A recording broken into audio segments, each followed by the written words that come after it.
Hello everyone, स्वागत है आप सभी का आर्टिकल 351 चैनल पर।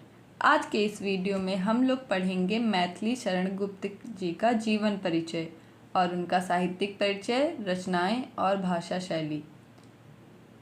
ये चैप्टर जो है मैथिली शरण गुप्त का चैप्टर है कैकेयी का अनुताप और गीत। ये जो हैं क्लास 12 यूपी बोर्ड के बच्चों के लिए इम्पॉर्टेंट है और इसको आज हम लोग पढ़ेंगे। तो मैथिली शरण गुप्त जी का जो जन्म है वो चिरगांव झांसी में 3 अगस्त 1886 को हुआ था। तो कब हुआ था? 3 अगस्त 1886 में। जन्म स्थान है चिरगांव झांसी। फिर काव्य रचना की ओर इनका बाल्यावस्था से ही झुकाव था, यानी कि ये जो बचपन से ही काव्य रचना कर रहे थे। और आचार्य महावीर प्रसाद द्विवेदी की प्रेरणा से इन्होंने हिंदी काव्य की नवीन धारा को पुष्ट कर उसमें अपना विशेष स्थान बना लिया। तो इन पर प्रभाव किसका था, या इनके गुरु एक तरीके से कौन थे? महावीर प्रसाद द्विवेदी थे।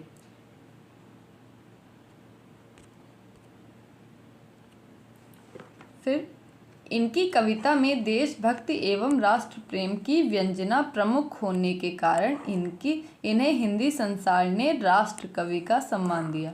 तो मैथिली शरण गुप्त जी जो हैं उन्हें राष्ट्र कवि की उपाधि दी गई है, क्योंकि ये देखिए ये उस समय है 1886, मतलब कि जब अंग्रेज़ों का शासन है और हमारा देश जो था अंग्रेज़ों का गुलाम था। तो हिंदू मुस्लिम अलग अलग थे, मतलब भाईचारा नहीं था, ऐसी परिस्थितियां थी, अंग्रेज़ों की गुलामी थी। तो उस समय देश को एक करना, देशभक्ति जगाना लोगों में रचनाओं के माध्यम से, ये काम इन्होंने किया था। तो इसीलिए इनको राष्ट्र कवि का सम्मान दिया गया। फिर राष्ट्रपति ने इन्हें संसद सदस्य मनोनीत किया और भारती का यह साधक 12 दिसंबर 1964 ईस्वी में गोलोकवासी हो गए। मतलब कि इनका निधन कब हुआ था? 12 दिसंबर 1964 में। गुप्त जी की रचना संपदा विशाल है। इनकी विशेष ख्याति रामचरितमानस पर आधारित साकेत महाकाव्य के कारण है। तो इनकी रचना क्या है? साकेत है। जो कि साकेत क्या है? जैसे कि रामचरितमानस है, वैसे ही इन्होंने राम भगवान के जीवन पर आधारित साकेत महाकाव्य की रचना की है। फिर जयद्रथ वध, भारत भारती, अनघ, पंचवटी, यशोधरा, द्वापर, सिद्धराज। तो इनकी रचनाओं के बारे में पूछ सकते हैं। तो साकेत है, भारत भारती है, अनघ है, पंचवटी, यशोधरा, द्वापर, सिद्धराज। यशोधरा एक चंपू काव्य है। चंपू काव्य ऐसा होता है जिसमें जो गद्य और पद्य दोनों होती हैं। तो गद्य और पद्य दोनों को मिला के जो रचना होती है उसे चंपू काव्य कहते हैं, जिसमें गुप्त जी ने महात्मा बुद्ध के चरित्र का वर्णन किया है।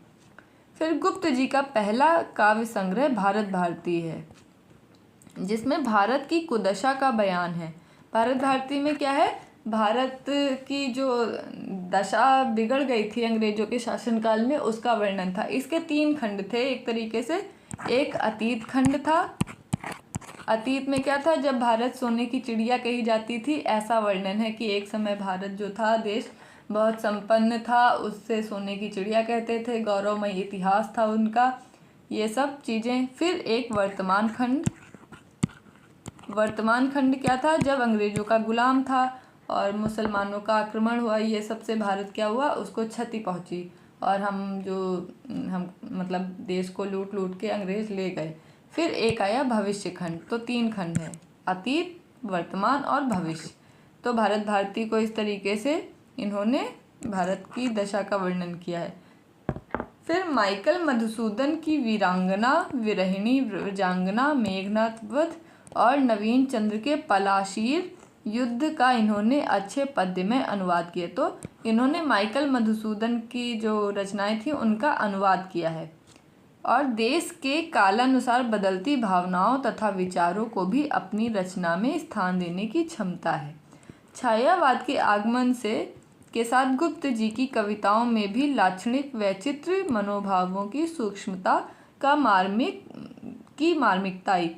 यानी कि देखिए गुप्त जी जो हैं, मैथिली शरण गुप्त, ये द्विवेदी युगीन कवि हैं और बाद में इनका प्रभाव जो है, इन पे प्रभाव क्या पड़ा? छायावाद का पड़ा। सबसे पहले क्या था, भारतेंदु युग था, फिर द्विवेदी युग आता है, उसके बाद छायावाद या फिर शुक्ल युग आता है, और फिर आधुनिक काल। तो द्विवेदी युग से छायावाद के बीच में ये आते हैं। तो इन पे क्या है, छायावाद के युग का आगमन हुआ, तो इनकी कविताओं में उसके भी मनोभाव दिखाई दिए। गुप्त जी का झुकाव भी गीत काव्य की ओर था। प्रबंध के भीतर ही गीत काव्य का समावेश करके गुप्त जी ने भाव सौंदर्य के मार्मिक स्थलों से परिपूर्ण यशोधरा और साकेत जैसे उत्कृष्ट काव्य कृतियों का सृजन किया। तो इन्होंने यशोधरा और साकेत का सृजन किया है।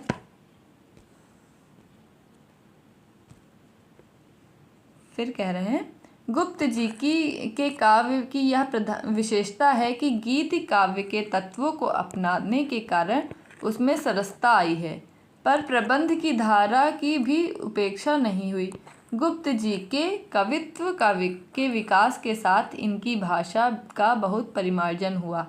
उसमें धीरे धीरे लाक्षणिकता, संगीत और लय के तत्वों का प्राधान्य हो गया। राष्ट्र प्रेम गुप्त जी की कविताओं का प्रमुख स्वर है। भारत भारती में प्राचीन भारतीय संस्कृति का प्रेरणाप्रद चित्रण हुआ है।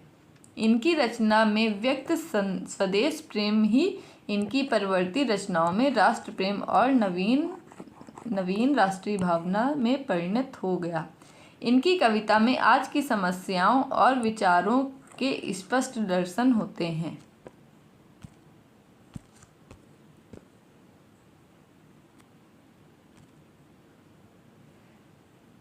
अपने काव्यों की कथा वस्तु गुप्त जी ने आज के जीवन से न लेकर प्राचीन इतिहास और पुराणों से ली।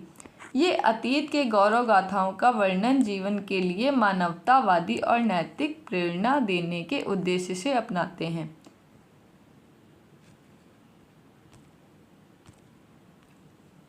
ये सब कहानी हटाते हैं, हम बताते हैं शॉर्ट में। देखो, जो मैथिली शरण गुप्त हैं, इनका जन्म हुआ था 3 अगस्त 1886 में और मृत्यु हुई है 1964 में, वो भी 12 दिसंबर 1964 में। जन्म हुआ था चिरगांव झांसी में, और ये बचपन से ही क्या है, कविताएं करने लगे थे। 12 वर्ष की अवस्था में ही ये ब्रज भाषा में अपनी रचनाएं लिखने लगे थे। फिर इनको गुरु मिले महावीर प्रसाद द्विवेदी जी। महावीर प्रसाद द्विवेदी ने कहा कि ब्रज भाषा में रचना करने की जगह पे तुम खड़ी बोली में रचना करो। तो ये खड़ी बोली में रचना करने लगे। तो अब इनकी भाषा क्या है, एक तो बचपन में ये करते थे ब्रज भाषा में रचनाएं, है ना। फिर महावीर प्रसाद द्विवेदी आ गए, उन्होंने कहा कि खड़ी बोली में रचनाएं करो। तो इन्होंने खड़ी बोली अपना ली और ये खड़ी बोली में रचना करने लगे। तो इनकी 2 भाषाएं हैं, एक ब्रज भाषा और दूसरी हो गई संस्कृत निष्ठ या परिष्कृत शुद्ध खड़ी बोली। फिर इनकी शैली क्या है, शैली है इनकी बहुत सारी, इन्होंने शैली यूज़ की हैं। एक हो गई प्रबंधात्मक शैली। प्रबंधात्मक शैली ऐसी होती है जिसमें पूरी कहानी तारतम्यता से होती है। जैसे कि साकेत है, उसमें क्या है, राम भगवान के जीवन से शुरू से लेके अंत तक एक पूरी कहानी जो उनका जीवन व्रत है पूरा वर्णन किया गया है। तो उसका क्या है, प्रबंध किया गया एक तरीके से, तो हो गई प्रबंधात्मक शैली। फिर जिसमें ऐसे काव्य जिसमें अलंकारों का बहुत ज़्यादा यूज़ होता है वो हो जाती है अलंकृत शैली। तो एक हो गई अलंकृत शैली इन्होंने यूज़ की। फिर जिसमें उपदेश वगैरह दिए जाए वैसी शैली होगी उपदेशात्मक शैली। और विवरणात्मक शैली,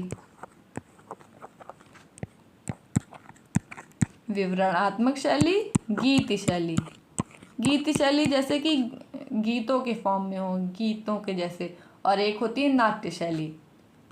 फिर इनकी रचनाएं हैं साकेत, यशोधरा, भारत भारती,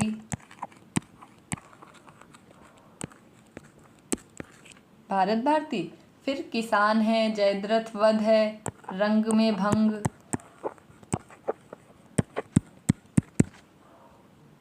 द्वापर, विष्णुप्रिया, कविप्रिया। तो ये सब इनकी रचनाएं हैं।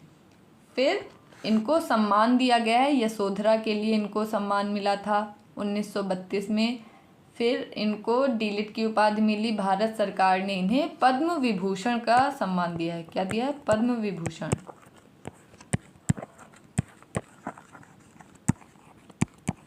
इनको सम्मान मिला पद्म विभूषण का। भारत भारती लिखने के बाद इन्हें राष्ट्र कवि की उपाधि मिल गई थी। और जो इनके काव्य में क्या क्या, ये एक तो द्विवेदी युग के कवि थे और छायावाद तक इनका प्रभाव रहा। तो इनकी रचनाओं में छायावाद की भी प्रवृत्तियां कुछ दिखाई देती हैं। फिर जो मैथिली शरण गुप्त जी हैं, इन्होंने क्या क्या किया? एक तो ये देश, इनके रचनाओं में देश प्रेम मिलता है, देशभक्ति या देश प्रेम की भावना मिलती है। नारी के प्रति सम्मान दिखाई देता है।